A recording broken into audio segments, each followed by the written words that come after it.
Morning, guys, and it is time for another video.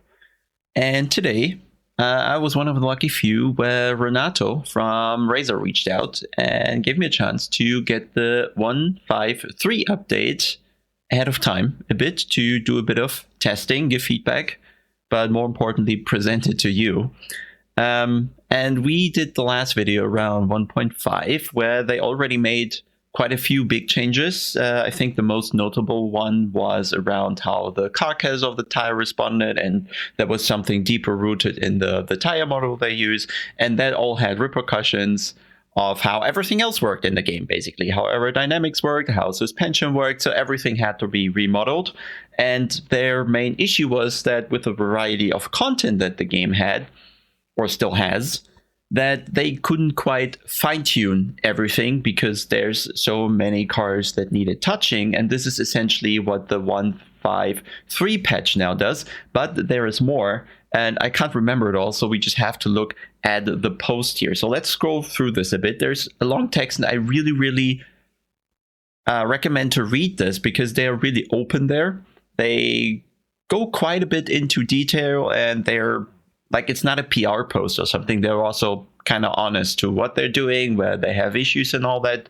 Totally worth reading. And I wish every developer would be doing this, because I think once they start being open, well, not everybody will be positive about it, but it gives people a much better chance to understand what's actually happening. And I think most people just value the openness over, well, any limitations that still exist. So initially, Renato here just explains what held them back so far and what they still had to fix in 1.5.3. And one of the major things is going to be not touching the carcass, but what is on top of the tire, which is the tire tread. But we'll get there. There's a lot of things. Okay, something to the time trial leaderboards, I don't really care. Historic tracks, okay, nice. Maybe we have to think about what GT Revival is going to be, because they keep advertising their game as something, well, historic stuff, right? So seeing historic stuff in Automobilista rings a bell here. Literally, Mr. Bell. No pun intended, just came up. They inserted new cars with active suspension from the Formula 190s era. Okay, surely worth a test. What else do we have here? There's a long text about that, actually. There are some changes to the audio. They already did a video about that, so I'll probably not dive into this too much here, just maybe give you a chase cam view. But now, that's the stuff where this channel comes in, the physics overhaul.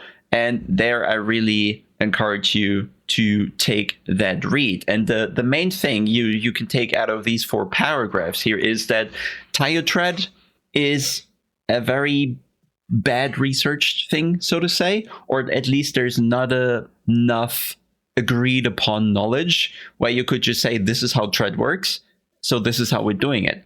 The problem is there's a lot of intertwining things with the tire tread, and that's why he says, very crucial here, very tiny changes to the maths in these formulas, or the formulas itself, or any value in that formula, is having huge impact on how the car behaves. Because in the end, all that is connecting the tire to the road is the tire. So how the tire builds grip, how it loses grip, how it remains grip, and all that is having a huge impact on the sim. And these tiny changes can already change everything. So we're going to test what these changes feel like, most certainly. Then what else do we have? Wet weather physics, so something we should certainly try to get into. And probably AI is not a feature to neglect, so we're going to have a look at that as well. Multiplayer, this is more about what is yet to come, and that they, now that they've finished, they feel they finished a lot of the physics stuff, the groundwork they still needed to do, reworking things when they found something new in their physics, and now they have added more debugging options to the game so that the multiplayer development can speed up a little, and that they can find or track some of the issues that they weren't able to reproduce in the past. There are more fixes and improvements, but I don't think this is too much what should matter for us. I think replay is one of the things that are not too great yet in the game, But again, we are more into playing, not so much about watching the replays. Right, some graphical improvements, and that's about it. But again, encourage you to read the entire post. There's lots of interesting stuff in there, and we're going to have a look at the physics first.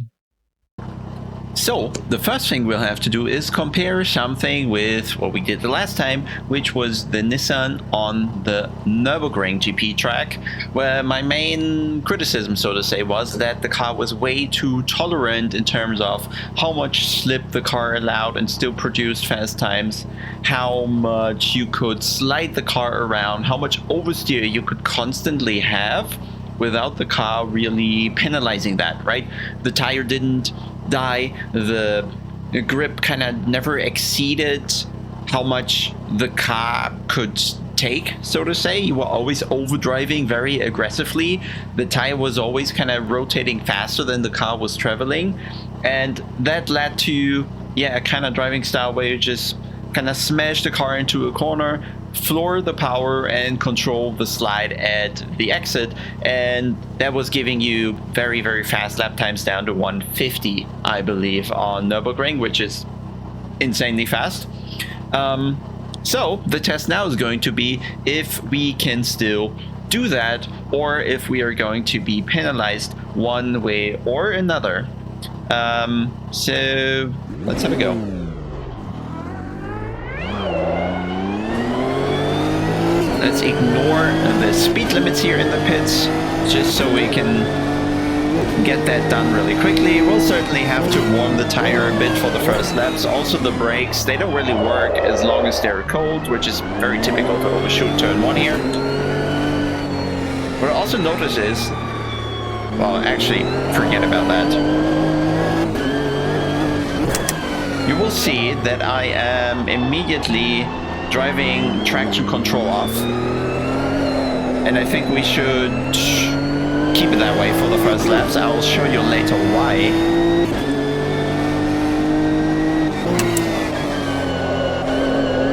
I also cranked up the tire noise so we can really kind of listen to what that is trying to tell us, and I did the setup work quite a bit already, and that's probably something I want to show you as well in regards to the differential, which is a super impactful thing here. Another thing that we have to mention is because I recently did this video about the throttle pedal, and that it was in ACC, for example, not sensitive enough, and you basically only have all the engine's power available in the kind of last 10-20% or something of the pedal. And here in Automobilista it's a bit different, and in iRacing it's also a bit different. You will actually see me, and if you look bottom right of the screen where we have the pedal bars, with early acceleration out of slow corners, I'll have to be a bit more careful with the throttle because there's much more torque available with low amounts of input, right? So I go like 30, 40, maybe 50%. That already provides a lot of torque and power. And if I would just floor the pedal, we'd certainly get issues here. So let's try to drive turn 1. And careful with the throttle, because that already is enough to kick the tail out, spin the rear tires up, and I can tell you that you have to be more careful now. Not just because of the throttle position, but the rear in general is a tiny bit more nervous. And while you can still slide it, I feel the range in which you can slide it has gotten a fair bit narrower, which just generally makes it a bit more difficult, and you can't slide the car around as aggressively anymore. It still feels, in general, that you have a range to play with where grip is available. It's not that very pronounced point, so to say. It's still a range that you have on both ends of the car that you can play with, and then sometimes on entry in the corner you tend to overdrive the front a tiny bit, and then that is easy flat still, by the way. Invalid though. And then middle of the corner, kind of the balance in the car will shift towards the rear, and where the front is underdriven and the rear is doing the work being in the slip angle there. But you can see I'm already, if you watch the video before, and if you haven't, I'll link it in the description, the 1.5 video, you were able to see the car was basically always sideways. And to some degree, that is just a way that Automobilista drives and still does. But it was certainly tweaked in a way where you have to be more aware of your rear, you have to be more careful with it. It's not going to tolerate too aggressive sliding anymore. And not just in terms of lap time or drivability and controllability of the situation, but also in terms of tire wear and temperature, which is going to build up rather quickly if you overdo the whole thing. The brakes are very sensitive too. You can't just slam it here. The ABS will easily be overwhelmed, and you actually will quite easily lock the rear tires, so we can probably move the brake bias even further forward on this car. But you can see there's a bit of sliding, but I have to immediately correct it because it quickly gets too much and the car overall is more snappier. This is also where the differential really comes in. Because if the differential is set too aggressive and it allows, or it forces the rear tires, binds the rear tires, as they say in the tooltip here, binds the rear tires, binds the rear axle too quickly, then you easily get a very snappy rear end. And that's why the differential is now quite low preload, and also there you could hear the inside tire spinning up. And also quite a few, only few clutch plates, 4 out of 12 I believe, just to make the locking effect on power less aggressive, which gave me much more control on corner exits without the rear being too snappy, because any excess energy that I'm trying to put into the rear axle is more likely going to evaporate over the inside tire than being transferred to the outside tire, which is already at the grip limit and would then snap. So let's stop it here. The lap time wasn't actually that bad, but you can see it's like 1.5 seconds of what we did in the 1.5 original release, and I don't see on that lap how I just easily gain 1.5 seconds. There might be a bit left, maybe I can just dip down to the 151s, might be possible, but certainly not going to get into the 150 simply because I can't drive as aggressive anymore. I have to take more care of the car. There's still this somewhat slidey, floaty thing about the game, but you also kind of quickly get the feedback that you can't quite do as much anymore as you were able to enforce to in the previous version of 1.5. So now let's go to the box and the setup here, and I really just want to show you the impact of the differential. So now we're just going to give it more clutch plates, and that's already enough. The 100 newton meters, they're mostly going to have somewhat an effect into the corner, but then the clutch plates will really kind of present their impact on exit. Maybe we just add a little bit here, okay? Just to make it more pronounced. Then you will see that now on exit, I should have much bigger trouble with the car because the axle binds quicker. And when there's enough power output or torque output, that's going to force the outside tire to lose grip, and the rear is going to snap, slide, or I simply spin. And before, in the older version, I was driving much more aggressive differential settings because the outside tire could take it when it was overdriven, and that is not the case anymore. So let's do the same thing as we just did previously. TC is still off. Brakes are cold again out of the box, so I'm doing the same mistake again there. And now you just have to imagine that as soon as I put the power down, the differential is going to lock and the energy is going to be transferred to the outside wheel and is not allowed to kind of escape over the unloaded inside wheel, which will force the rear to go into a slide. So I'm taking care here already, and kind of pair that with how aggressive the throttle is or how aggressive the torque output is in the game with already low throttle positions, right? Even here, the car's already good accelerating, right? I feel like I'm halfway into the pedal, and then just flooring it entirely only adds a tiny bit. So it's much more sensitive and you need to be more careful. Let's warm up for a lap and then push the car a bit so you can see the effect of the differential here. And I think that highlights pretty well what has changed to the tire tread, which is just one of the things they have been working on, and I guess they'll keep working on. And then we'll move to, I think, just one more car before we check out the other things like AI and rain.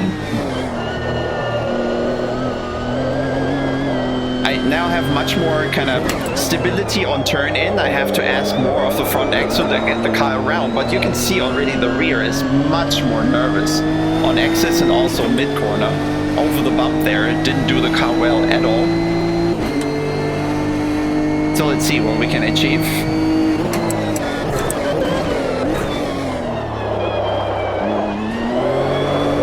See, that's much more of a slide, and it didn't really add a lot of power here. Into the corner, a little power, and the rear is so much easier to get into the slide. Whereas before, a lot of the energy, again, was allowed to evaporate over the inside wheel and keep the car stable. Now it's much more nervous, and I have to take much more care.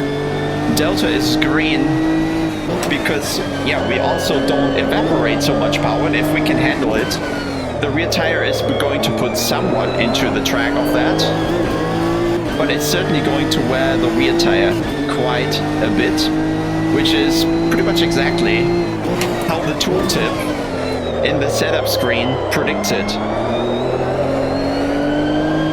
You can get used to that, but you can feel I have to do much more small corrections on exit. I have to be more aware of the car, I have to be more on top of it before it surprises me with anything. But also going over the curb on the inside or something, you won't get the inside tires spin up as easily, so you kind of always have more of the energy, more of the ignitions you're actually getting, they're actually converted into speed via the outside tire. Not so much is allowed to just go up and smoke on the inside. Yeah, much more stability on entry as the downside, but it also gives you more confidence to push. And then now it's pretty tricky here over the bump. The rear axle easily locks, and then easy to overdrive. Lap time wise, looks like we're going to achieve exactly the same, but I wanted to show you that nervousness and how the car is easy to spin. Let's overdo it just a tiny bit because I was really taking care here. And if we just stop the pedal now, we get way too much power output and the car starts sliding quite violently, so we have to take care, otherwise we get this, and you'll see the rear tires will light up from this quite aggressively.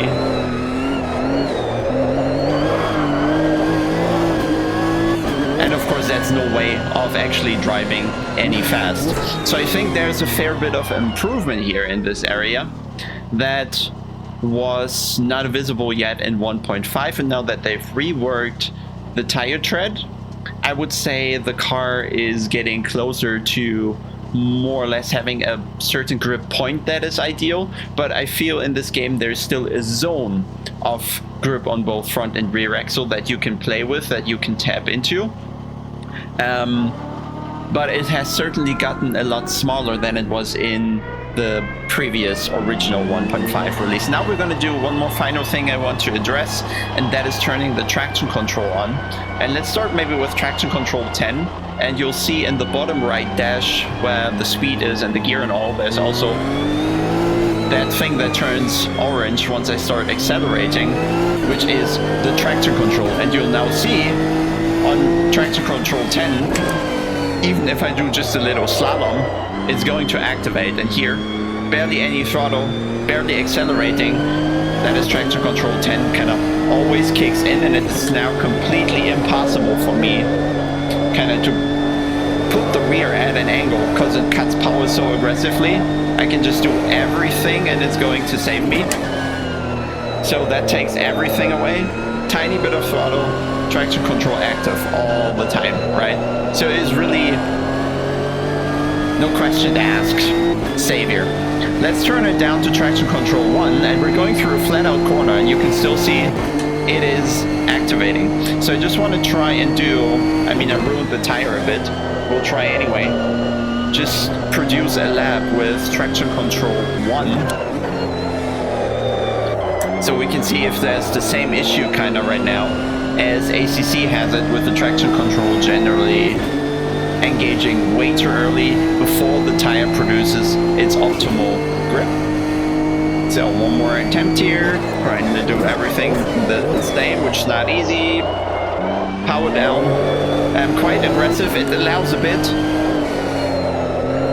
But I can be also rather blunt now on the throttle.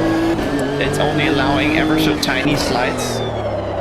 And it's engaging basically all the time I am on throttle.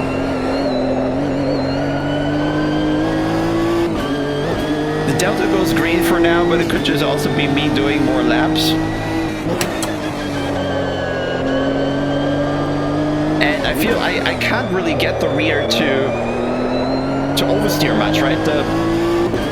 I can drive one-handed now on corner exit. There's no risk whatsoever with the rear end anymore.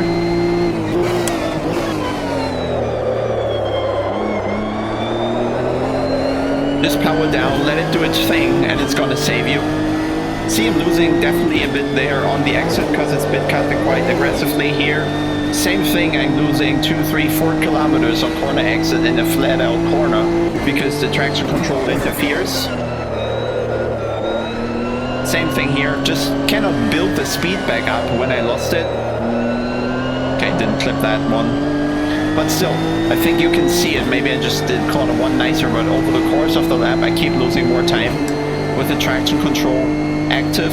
And every speed trap, so to say, I have in my head shows a little less speed being built because the traction control is quite intrusive here and immediately kind of stabilizes the car perfectly without me needing anything to do on the steering anymore. So I feel there is some fine-tuning that still needs to be done around the traction control for that setting to actually make sense. It feels like there is this range, let me try to symbolize it. There is this range of slip the tire allows where there's a good amount of grip in this entire area, and then it kind of drops off on the sides of that where you have less grip, less slip, or too much slip, less grip.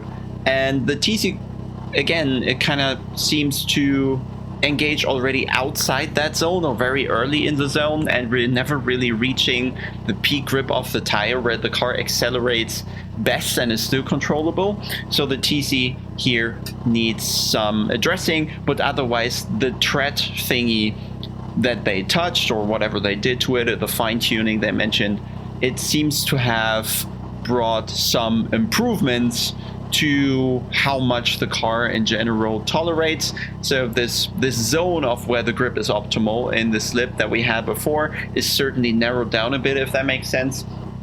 Which I would call an improvement for my personal taste, but this were like experience, and I know that different tire manufacturers on the rear car will simply feel different. So it also depends really what you're modeling. If you're modeling a Michelin tire, if you're modeling a Dunlop, a Pirelli, they are literally all different in real life, so it only makes sense when they are different in the game. And I think that is one of the factors that we are really not considering enough as sim racers, that whoever you work with is going to influence a lot how your sim feels. And that's also why they say in that long thread I showed you at the beginning, very tiny changes to how this whole physics mesh works is going to give a huge impact on the driving behavior. And that's why calibrating this and fine-tuning is really, really tricky, and there is no true right or wrong about it, simply because if you get data from Michelin, it all might become slidey because that's how a Michelin works. And if you use a Pirelli, it might have this very clear grip point because that's how a Pirelli tire works. And I guess everybody who has changed tire on a road car and is going faster with it, or has a track car and uses different tires, you will also know that different tires just feel different. So let's conclude that part about the tire tread. The TCs, I think, still need work here, and then move on to the next topic. So now we'll have to go for a bit of a race because we wanted to test the AIs.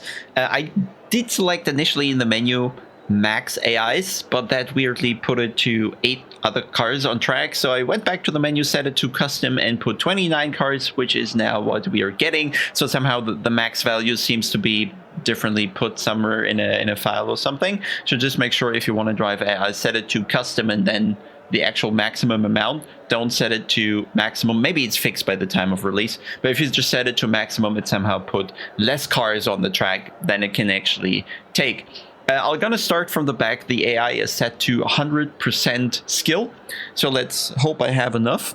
And they are also set to maximum aggressiveness, so we are literally diving into this the first time. I've not done it before because I'm not typically an AI driver, and I also don't know about the FPS, but we'll find out.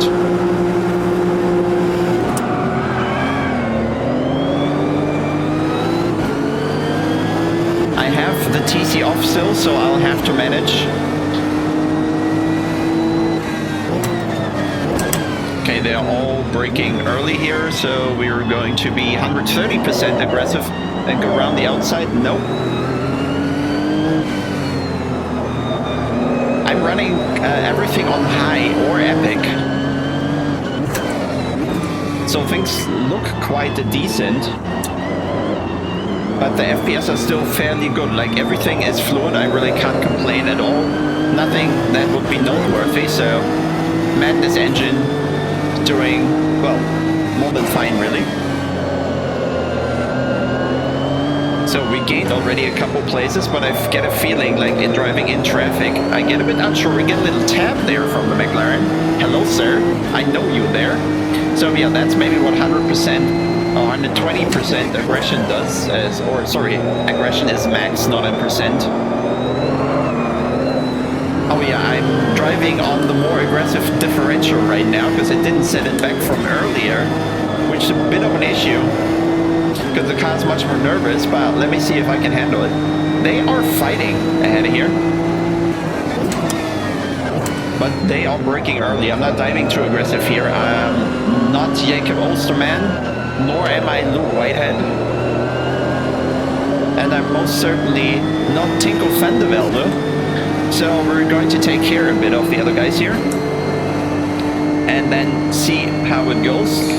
Is he going to hold the nose in there? Oh, he will. Okay, I was very late on the brakes. I rather bail here because that was not a situation you normally want to go side by side, but we're gonna just treat him with the same methods. Okay, that was good. Like, I couldn't go much faster there. So he was adapting nice to my line, keeping the white one, still getting the power down nice and early, and we are yet to pass him. Okay, the BMW taking way too much care there on the brake. And now we're stuck. And now we move on. So he was still holding the Mercedes driving super aggressive. Let's see if we can somehow catch him. We might be faster in some phases of the corner and not in others. The differential really making my life harder here, but I'll stick to driving with TC off.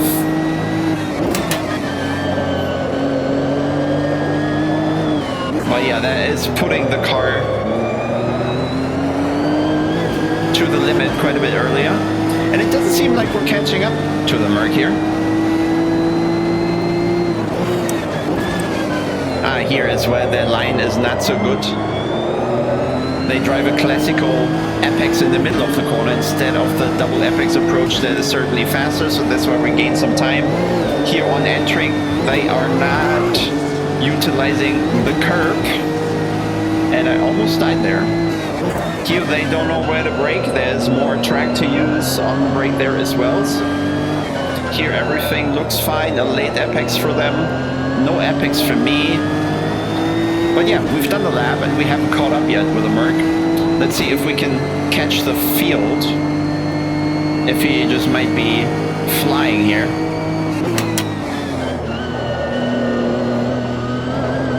Yeah, that line in the chicane is a bit odd.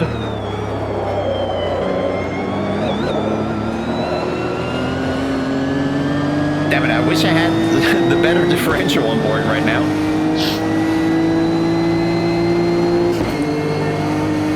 We definitely have more top speed.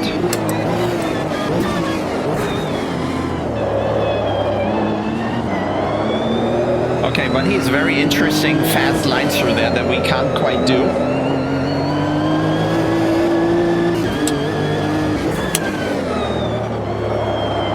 And you can see with the corrections that the car is very nervous under braking, that I can easily lock the rear axle into the corner, so I have to take care a lot and actually do very careful trail braking there.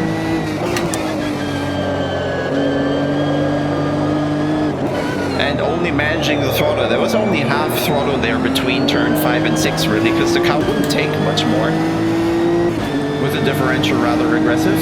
But it does look like we're together right now, catching back up to the cars in front. And there's like 1, 2, 3 corners where I'm just driving a more natural line than the AI. They kind of, I don't know, shy away from some curbs. Here, for example, just the spline or whatever they are driving on isn't quite the correct one. And then in turn 1, they just had a weird amount of speed there, going very deep into the corner. But it seems like the car ahead of us is also the fastest in the grid right now. So we'll just stick with him and let him clear the path for us. And yeah, in the chicane they're completely overwhelmed. Okay, but he has no problem finding more grip without a turn in, and then just mid of the corner accelerating and keeping the speed outside. So what I fear is that the AI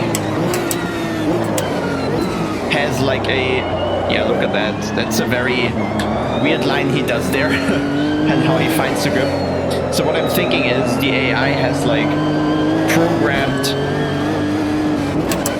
speeds on certain parts of the track in different situations, but they don't actually adhere to the physics, which is a bit of a shame, but I also get the difficulty of that.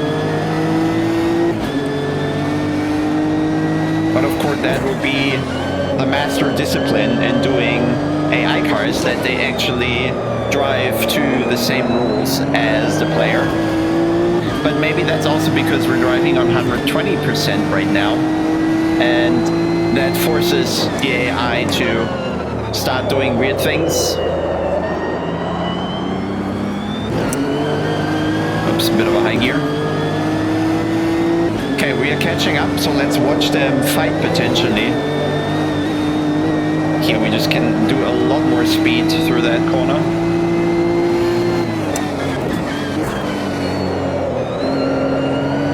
Okay, but he has absolutely no problem to keep fighting back on the outside there and always have faster exits somehow. But now we should get a run that he can't fight off. I'm just gonna squeeze him there. He's not having any of it.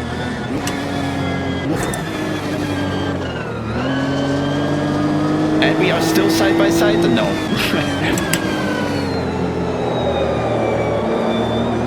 Okay, let's see if we can watch that bunch of cars ahead of us a bit.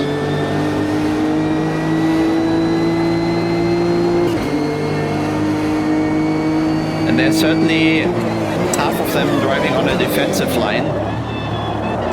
But yeah, they have this weird speed here through the corner by just going insanely wide and putting the corner on the exit somehow. And then still we can't accelerate better than them, even they are completely out of position. And then here they drive a weird line. Can we hold it on the outside? Somehow. Seems like they all also have different aggression potentially, or different skill sets.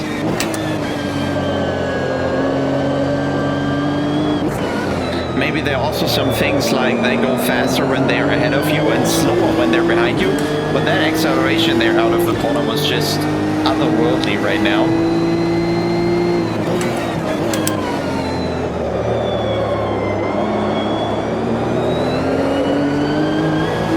So while they do similar lap times, they achieve them definitely differently to how the player would achieve them.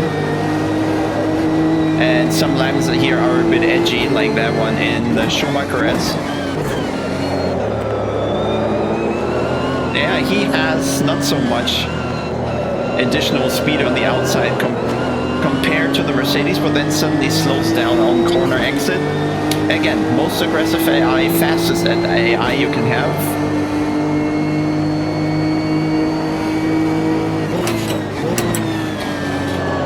But I totally get that.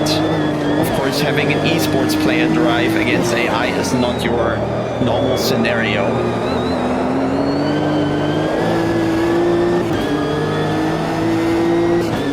So we have 10 laps. We managed 5. I'm just going to do one more. I don't think it's too interesting for you guys to do the whole thing. If it is, however, maybe let me know in the comments. Oh, he's just pushing us onto his line here.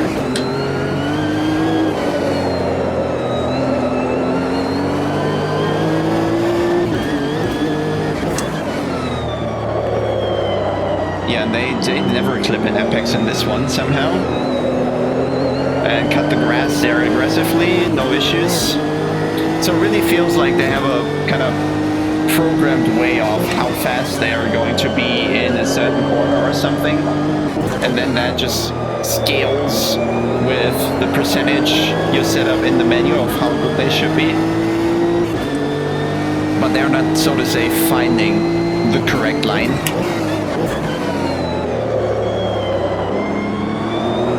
Maybe someone should do some telemetry recording and feed that to the AI, and then they find the middle ground of that or something.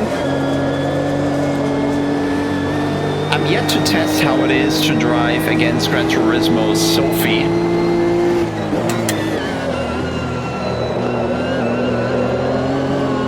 Which was actually a result of a research project. Okay, he's slamming that door firmly and very confidently. Let's try to get him through the chicane into the last corner, because that's one of the places where they are rather weak, and we're gonna keep a bit of distance to him here in the chicane so we can really do the over-under. And now dive under him here. There we go. And we're side by side, and nothing he can do because he does not know a better line. Though he's very good sticking it around the outside, but he cannot do anything here. We are through, and we have improved many positions to P17 to be precise. And I'll stop it here. So yes, the lap times are good. You can certainly have fun here, I guess, depending on how good you are. You just have to be aware that they are, at least in this scenario here, there's so many more scenarios you can have with different cars and tracks in the game, of course, so there might be differing results. But here it seems like the cars are driving on a kind of predefined speed through certain corners or something, and then they are kind of outside of what the physics would allow sometimes. But there were only like, what was it, 2-3 corners where that was a bit weird. In turn 1, they had a very weird line. In turn 3, sometimes they went a bit wide and still kind of okay. They can hang it around the outside pretty weirdly and still carry a lot of speed, have better exits. And then there was the Schumacher S, for example, where they didn't really have the correct line in the first place. They're avoiding some curbs there. They're not utilizing the track as a human would do in some situations. But more or less, I guess, if you're not into online multiplayer, this can be a sufficient experience here. Certainly a better one would be nicer. Let's move on to the wet driving, and I don't really know what I'm expecting here. Okay, guys, what we are doing now is a rain test, and I've put 4 weather slots. We're going from dry to wet to dry again. And the way you can do this is normally one of those slots is 1 hour, but you can accelerate the time to 20 or the weather progression to 20x, and then each weather slot should be 3 minutes. So if we go out now, we should be on a slick tire, and well, within the matter of a lap and a half, we should get into the wet weather on a slick tire. So I'm expecting and I'm hoping to spin, because that is what they said they have been working on. and the track state is set to heavy rubber, so we have a lot of grip on the track. And what they've been working on is that the rubbered line, once the rain kicks in, should become very, very slippery, not slippy, slippery, especially on a slick tire. So let's just do a normal lap here, and then hopefully once we cross the start-finish line, we should have already raindrops coming down. But until there, we just pretend everything is fine. We're going to have a nice afternoon, and then we're going to be completely surprised by typical weather around the Nürburgring, where it can literally snap from sunny to heavy rain, thunderstorm, or even snow in a matter of a couple minutes, because the area is rather interestingly from a weather perspective. Again, I dialed back the differential, so the driving now is much less, what's the car? The car is much less snappy now. I have more control, the TC is off, and some energy is allowed to evaporate over the inside rear tire, so putting the power down is not going to overwhelm the outside rear tire. That's what we wanted to have in, well, the first part of this video. But now let's hope the rain is actually coming like we ordered it.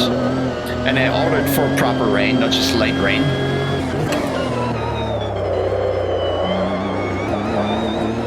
One weather slot is now 3 minutes. Then the first slot is dry, the second slot is rain, the third slot is rain, which should give us a chance to potentially also use a wet tire in the rain, and then see how that drives once we go back to the dry track. So to here everything is fine. Oh, now it gets darker and there is the rain quite immediately. I guess in the first couple corners we won't have issues. It takes a moment to get slippery. Let's watch the tire temperatures closely.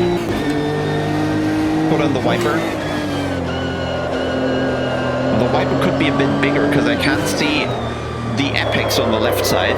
And we are driving on the rubbered line here with a slick tire. It's still fine. Let's see if it gets much worse. Oh, light is already on. Yes, I need to brake earlier, but we are still driving. Okay, now the rain is there. You can see the track changes quite quickly. And now the driving has become a proper shit show within a matter of seconds. That's of course due to the time acceleration. I'm not sure I'm going to find the good line here.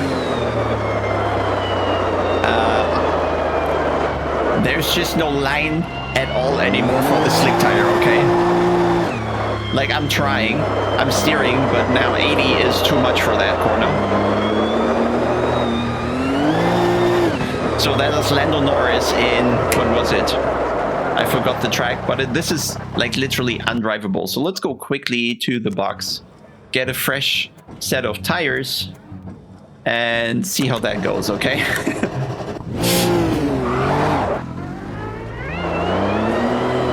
Like, it was still controllable, but I would have easily lost like a minute and a half there.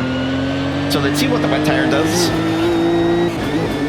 The question is, if we accelerate this too much, maybe the rubber line is also washed away already. So driving the normal ideal line will work. That was a bit slippery. Let's drive the outside here. Might feel a bit better. But I can't really see where the rubber is, so it's difficult to say where I should be driving. It's generally slippery. Much more tricky to drive than, say, ACC heavy rain, for example, where the pedals are the main thing, but in the corners usually the car is usually stable.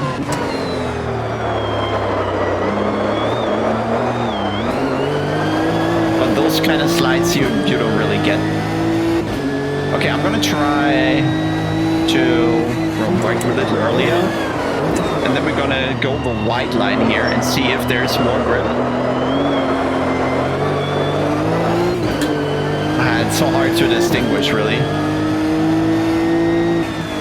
also the track isn't really wide enough to make huge experiments. Usually, even on the rubbered line, just because you drive the better radios. Seems to be...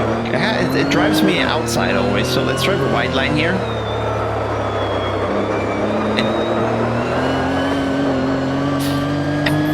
Might actually both be possible. Maybe there are better exit speeds with...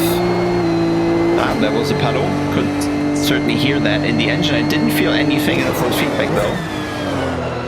Oh, where's the corner? Almost turned in for the tight chicane there.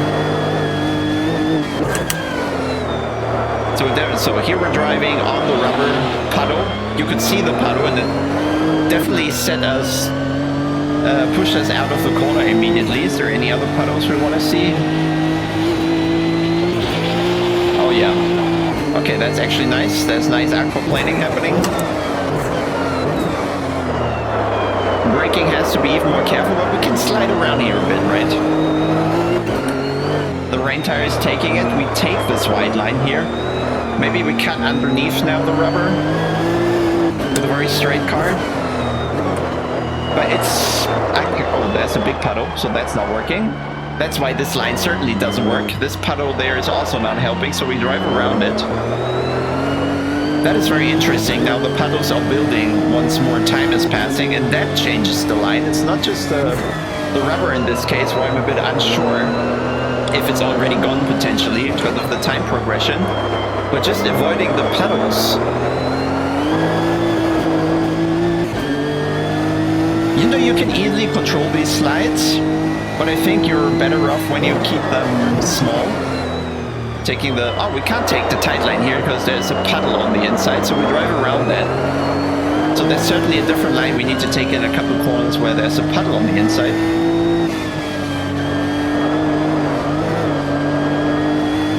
The car overall, yes, you're more floating than actually driving, but it gives you a good feeling of what range there is.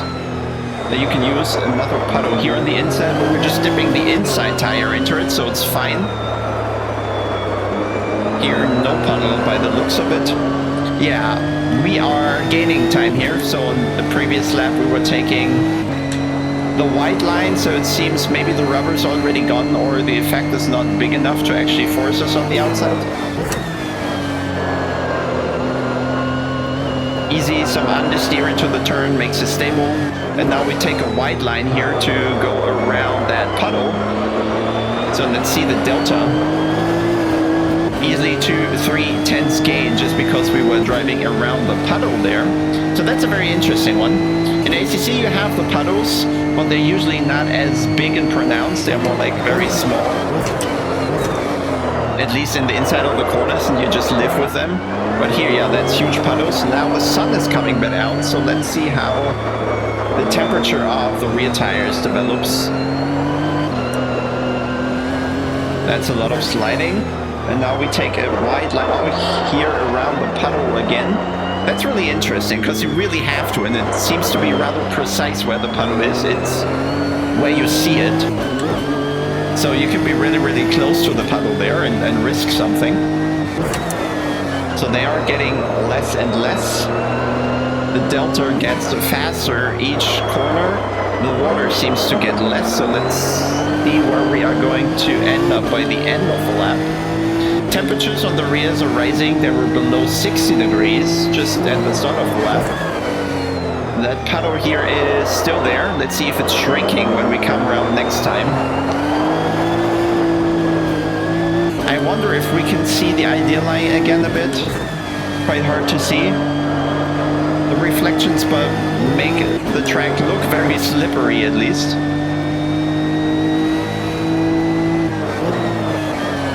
I can tell you though, this dynamic is really fun. Especially when it's at that speed. It's very little grip. Maybe there's indeed the rubber line does make an impact, but I couldn't tell right now which is the faster line. Just dipping the inside there, as long as the outside tires on the road were good. I'm getting more aggressive here with the corners, with the improving grip.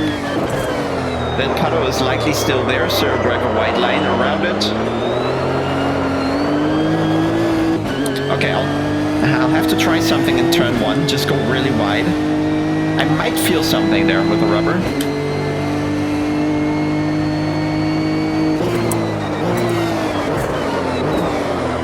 Okay, maybe the braking is actually better. Then we take this line.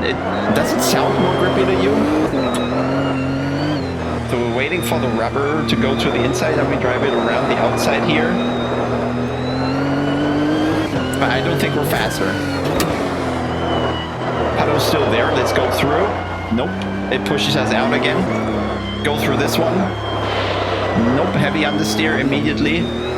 Puts us over the curve there.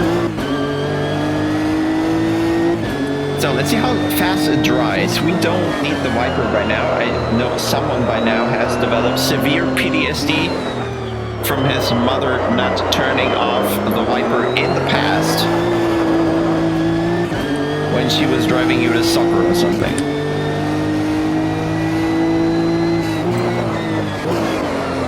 Now I can see the ideal line, so we're just deliberately driving outside of that, but I am not sure we are going any faster. So the inside line might be the more slippery one, but it's too tiny of an impact to force us onto a different line altogether. The only thing that seems to force us to actually make a change to our line are the puddles on the inside of the corners here when the track is slightly banked. So we're driving around, well, there wasn't one here, I forgot. Rear tire, by the way, heating up to 85 degrees and still climbing. This puddle getting smaller, we can cut more to the inside already. So it's not like they just disappear, they grow.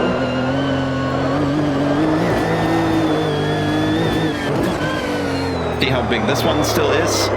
Definitely getting smaller as well here. It's so hard to see where the rubber is and finding that line if it exists.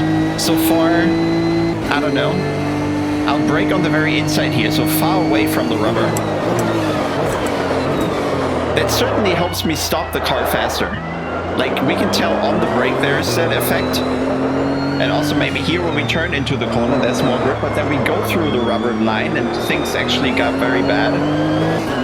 So there isn't quite the way to drive without the rubber line here just because of how the track is shaped. So maybe this impact or this whole effect can actually come into play on other tracks. Trying a wide line here as well. And here too.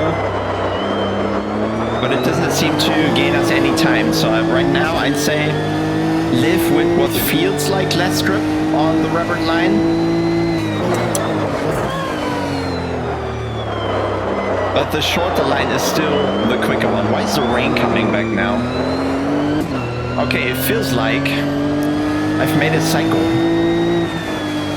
So we've gone through the dry and now going back to the wet now, which means we've discovered everything I was able to. I would have wished for actual dry, but I did manage the preset in a good enough way. But I guess with the rear tire already heating up now, with the track still fairly wet, it will sooner or later become unviable in the dry. And I think we'll just conclude here. And if the game lets me, we have tested the new tire tread, where I would say the window of what the tire can take has gotten narrower. It forces you to be a bit more precise. You can't be as blunt with the throttle anymore, especially given the more aggressive throttle model that Automobilista uses. Then we tested the AI, which does a good job doing the pace.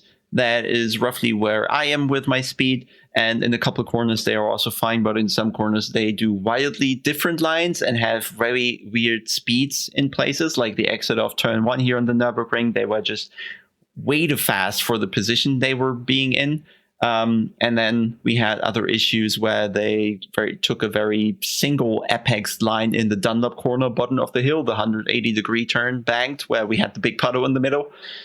They were taking a single apex in the middle, which is totally not the way you drive that corner. It needs to be a double apex to be correct. Then in the Schumacher S, they had problems taking all the track that was available, so they didn't really know that they could use the curbs, for example, and they slowed down there weirdly. Then the corner after, they weren't braking on the AstroTurf, so they were braking a bit earlier, driving a little edgy there, which just makes it a little less realistic, so to say. But in terms of pace, surely if you crank them up enough, you can have a little better there, do for a good YouTube video. No issues. They were fine taking side-by-sides, but some cars were also, or some drivers, I don't know how much they differ in a session, were capable of doing very weird wide lines around me and just go way faster, accelerate better, and stay ahead, where they should have been in the weaker position in that corner. But regardless, they react to you. They dive pretty aggressive if you set them up the way I did. And then we tested the weather, which, at least by the short amount of testing that I was able to do, is hugely dynamic. You can see the whole progression, the puddles growing, the puddles getting smaller again. They really have a huge impact, and you can absolutely not drive with slicks on a wet track, which I think is a huge achievement because, at least, I only play ACC. Most of the time I play ACC. We'll see how it is in iRacing. I'm already dying with slicks in the dry on iRacing, so the rain is going to be horrible with slicks for sure.